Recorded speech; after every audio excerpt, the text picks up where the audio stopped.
जब मुझे ये मालूम है कि यहां पर परमेश्वर की ग्रेस अवेलेबल है, मुझे मालूम है कि परमेश्वर का आत्मा यहां मौजूद है। एक होता है कि चर्च में ग्रेस ही नहीं है ये वाली, तो आपको मालूम है कि ये वाला हमने कभी देखा ही नहीं है। लेकिन आपने कैंसर अगर देखा हील होते, इसका मतलब आपका भी हील हो सकता है। अगर आपने डेथ पेशेंट्स को हील होते देखा है, उनको डेथ बेड से बाहर आते देखा है, आपके लिए भी होप है। अगर आपने बेबीज को होते देखा है, आपको मालूम है आपके भी, क्योंकि चर्च में ग्रेस अवेलेबल है। अगर अनुग्रह अवेलेबल है, आपको फिर यह ध्यान रखना है कि मुझे कैच कैसे करना है। यीशु मसीह के पास डिलीवरेंस अवेलेबल थी, लेकिन 3 चेले पतरस, याकूब और यूहन्ना उसको पूरी तरह से लागू कर पा रहे थे, और 9 चेले वो कंप्लीट तरह से नहीं कर पा रहे थे जो प्रभु यीशु मसीह कर पा रहे थे। जो 3 चेले कर पा रहे थे, वो बाकी 9 नहीं कर पा रहे थे।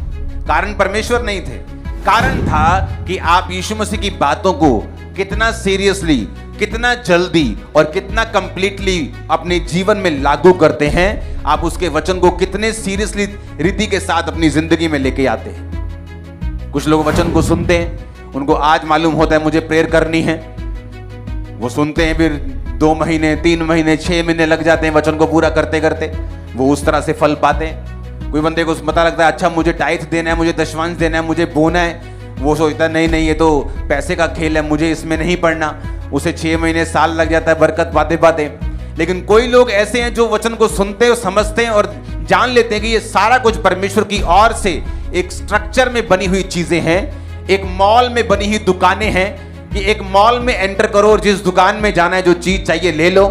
उसी तरह से परमेश्वर ने एक बाइबल का स्ट्रक्चर बना दिया कि जो चीज हमें चाहिए, बाइबल में घुसो, उस वचन को लो, उसे पूरा करो, और वो चीजें आपकी लाइफ में कंप्लीट होना शुरू हो जाएंगी। अब छुटकारे के हफ्तों में जब परमेश्वर आपको वचन देता है, वो हमेशा आपको एक अलग सा वचन देता है। मैंने देखा है छुटकारे के जो हफ्ते होते हैं, उनका वचन जो होता है वो हमेशा आपको ऐसा होता है कि जस्ट अगर आपने कबूल किया, आपने उसके माना, आपने उससे लागू किया अपनी जिंदगी में, आप छुटकारे को पाते हैं। मैंने अपनी लाइफ में नोटिस किया है, वो लोग जो जीवित चर्च के मेंबर हैं, जल्दी छुटकारा पाते हैं अपनी लाइफ में, अपने फाइनेंस में, अपनी जिंदगी में, उन क्रिश्चियन से जो किसी भी जीवित चर्च का सेवकाई का हिस्सा नहीं है। इससे क्या हुआ, मैंने बरकत पाई क्योंकि मैंने परमेश्वर के वचन को सुना, उसके दर्शन को समझा, उसको फॉलो किया। उससे मैं भी चंगा हुआ, मुझे बरकत भी मिली, या सब कुछ मेरे पास है। उसी तरह से आप लोग हैं।